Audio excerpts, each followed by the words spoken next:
Mythbuster. Welcome back to another episode from our program Mythbuster. The reason for this program is to go through some events that happened in the Bible which are heavily attacked today by those who are trying to show that the Bible is a bunch of unhistorically evident stories.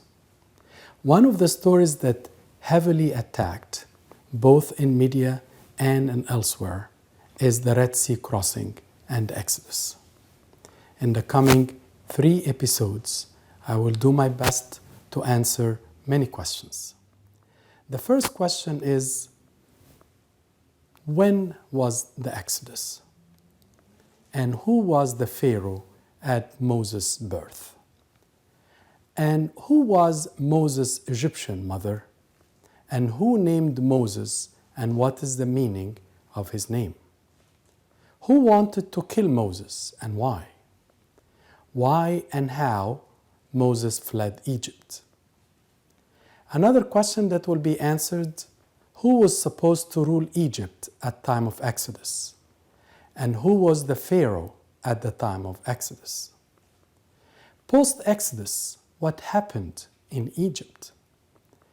Are there historical and archaeological evidence to show that there was Exodus? And why there is very little evidence in the Egyptian walls about Moses? Why God sent the 10 plagues on Egypt? And what are the scientific theories to explain the parting of the sea? And finally, where exactly the crossing occurred?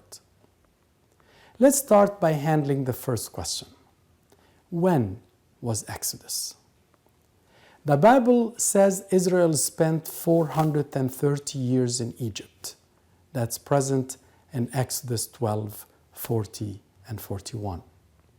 There are 3 verses that can give the duration of how long the time spent of the Israelites in Egypt. The first and probably the most important is Genesis 15:13. God said to Abraham, "Know for certain that your descendants will be strangers in a land that's not theirs, where they will be enslaved and oppressed 400 years." Another verse in Exodus 12:40. Now, the time that the sons of Israel lived in Egypt was 430 years. And at the end of 430 years, to the very day, all the hosts of the Lord went out from the land of Egypt. And the third and the final verse to explain the duration of the Israelites in Egypt was from Galatians, New Testament, 3:17. What I am saying is this: the law which came 430 years later does not invalidate a covenant previously ratified by God so as to nullify the promise. So the Bible says evidently 430 years is the interval that the Israelites spent in Egypt. So when actually Exodus occurred? The first evidence comes from 1 Kings chapter 6 and the first verse. And it came to pass in the 480th year, after the children of Israel were come out of the land of Egypt, in the 4th year of Solomon's reign over Israel, in the month Zeph, which is the 2nd month that he began to build the house of the Lord. It's very evident in many historical evidences that the 4th year of Solomon's reign is known to be 480 years after the Israelites came out of Egypt. That gives us a benchmark. If we do the math, if the 4th year of Solomon's reign is estimated by historians to be 968 BC, then we can add 400 years to 968, bring us to the year 1448 BC. Amazingly, this is the same year of the Exodus according to many historians and many biblical scholars, according also to the International Standard Bible Encyclopedia, around 1450 BC was the year of the Exodus. The third question: who was the Pharaoh at Moses' birth? In Exodus chapter 1, verse 8 and 9, there was a verse reads, "Now there arose a new king over Egypt, which knew not Joseph. And he said unto his people, Behold, the people of children of Israel are among and mightier than we." Around that time, Aaron was born 3 years earlier at the era of the Pharaoh named Amenhotep I. And he was not threatened because Amenhotep was not the king that really threatened the Israelite newly born boys. Aaron's birth fell at the end of one Pharaoh and the beginning of another, while Moses' birth fell at the beginning of the next Pharaoh, who was not as nice to the Israelites' boys. That makes sense that Thutmose or Thutmose I decreed the death of the Jewish infants. He had a cruel nature, and it is historically written that he hung and decapitated the head of a Nubian king on his barge. As far as his motivation, he had a great fear that the Israelites may take over his throne because they are getting more in number and more in might. So the next question: who and why he was named Moses? Who named him Moses and why the name? Thutmose or Thutmose means the son of Tut, and Tut was the moon god associated with baboons and the god Ibis. His daughter Hatshepsut was the young Pharaoh's daughter of the Bible who found Moses in the river and the one who named him Moses. So Hatshepsut, the Pharaoh's daughter, gave the name Moses, which in Egyptian means saved from the water. Then Moses is driven his name from actually the Pharaoh's name, Thutmose or Thutmose I, taking the last part of his name, Moses, as the name of our prophet. This is obviously where Moses got his name, and not from the 19th dynasty era of Ramses II, as some scholars claim. The next question: is really Hatshepsut is the Egyptian mother of Moses? Hatshepsut lived around the era of the year 1520 BC. She was born in 1535 BC, and she would have probably been 15 when Moses was born in the year 1520 BC. Hatshepsut's father was Thutmose I, and her mother was Queen Ahmose. Queen Ahmose had 4 children with Thutmose or Thutmose I, but 3 died young, leaving Hatshepsut as the only person who could wear the title of Pharaoh's daughter. And as St. Paul wrote in Hebrews 11, by faith, Moses, when he became of age, refused to be called the son of Pharaoh's daughter. Now we know that this Pharaoh's daughter was the only living sibling daughter of Thutmose I. Thutmose II, or Thutmose II, was Hatshepsut's step-brother, whom she married. It was not unknown at that time that a step-brother or even a brother could marry his sister. Hatshepsut was unable to give birth to a son for Thutmose II. So actually Moses became her only chance for personal succession and to claim the queen head of the dynasty of Egypt, and Moses could one day become the real Pharaoh and the ruler of Egypt. This all changed when Moses was about 30, when Thutmose II's second wife, named Izet, bore him a son, named him Thutmose III. Moses was apparently at that time was the opponent to his son. And until Thutmose III was born, Moses was 30 in the year 1490 BC. All of this were also corroborated by historian Josephus. We are going to hear what he wrote after a short break. We'll be right back.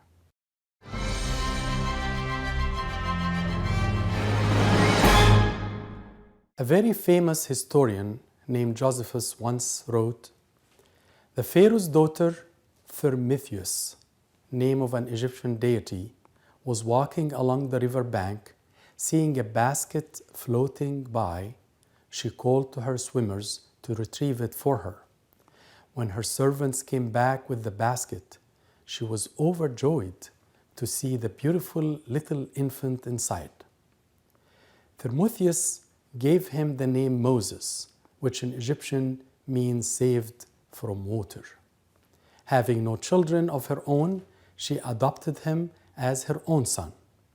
So that actually corroborates what other scholars have written, that Moses and Hatshepsut was quite linked as a mother and an adopted son.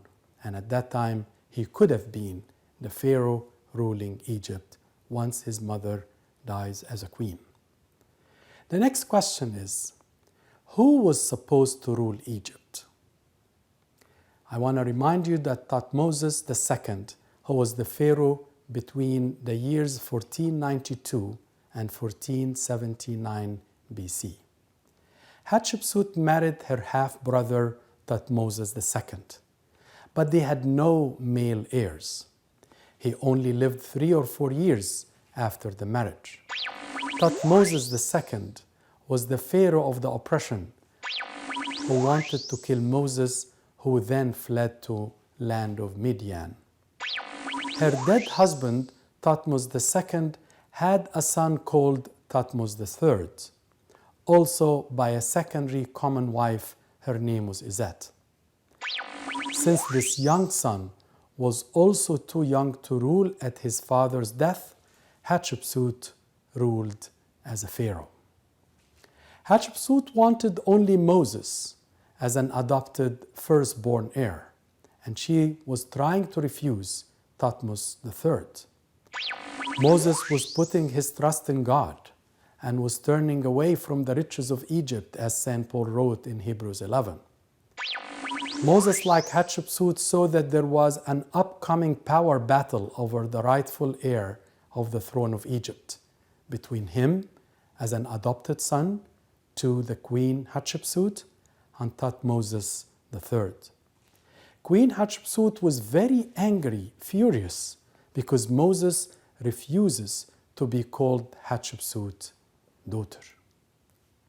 Moses almost insulted and hurt his stepmother by turning his back to everything in Egypt and thinking that none of these is important and putting all his faith and importance in Yahweh, God.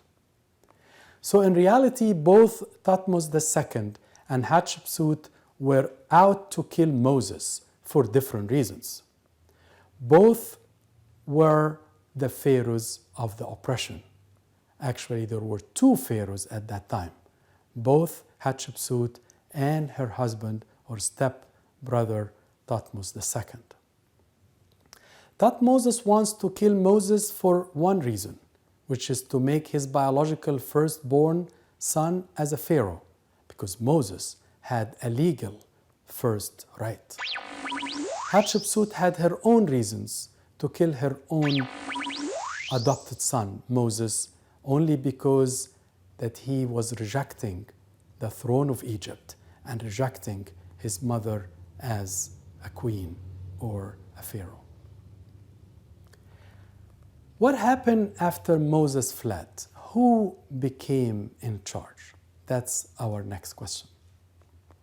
Hatshepsut, in order for her to rule Egypt as a queen, she dressed like a man. She asked everybody to actually address her as a pharaoh, as a real king, even wearing a fake beard to increase her respect. She was considered one of the greatest rulers and major builders of monuments in Egypt, and many of her tombs still remain now.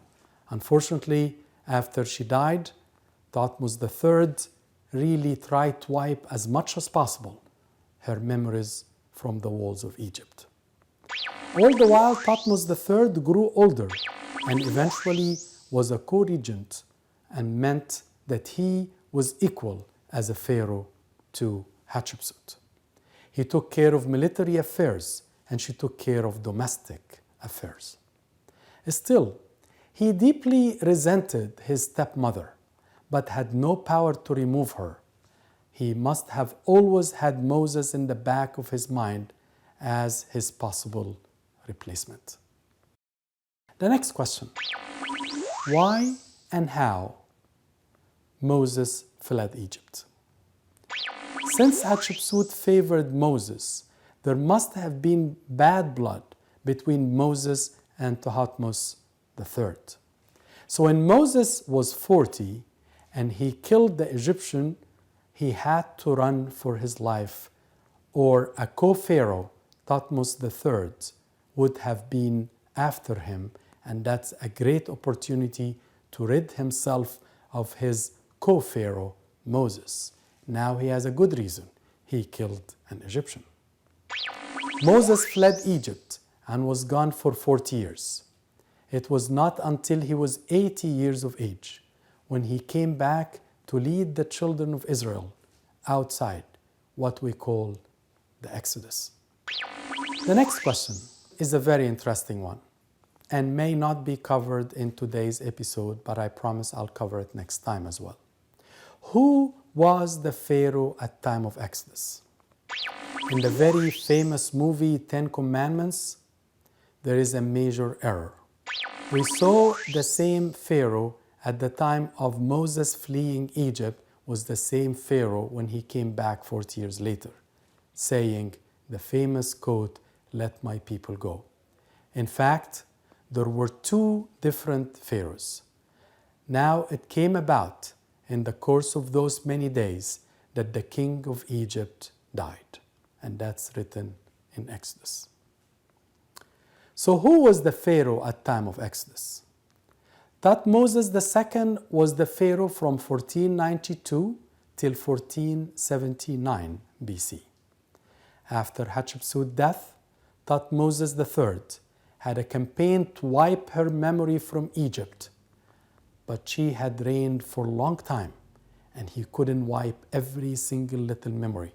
And up till today, many places and temples in Egypt still thankfully carry the name of the best queen, and maybe at one time called King of Egypt, Hatshepsut.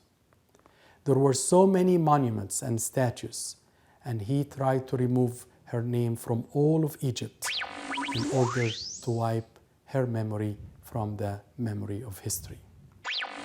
We have heard so many historical truths about what happened and the background of Exodus. Who was the Pharaoh at the time of Moses' birth? Who was his mother? Who was his opponent? And who was the Pharaoh when he decided to flee from Egypt, and why? Next time, we'll go through some other questions explaining the Red Sea crossing or Exodus. Have a great time. I'll see you another time with Mythbuster.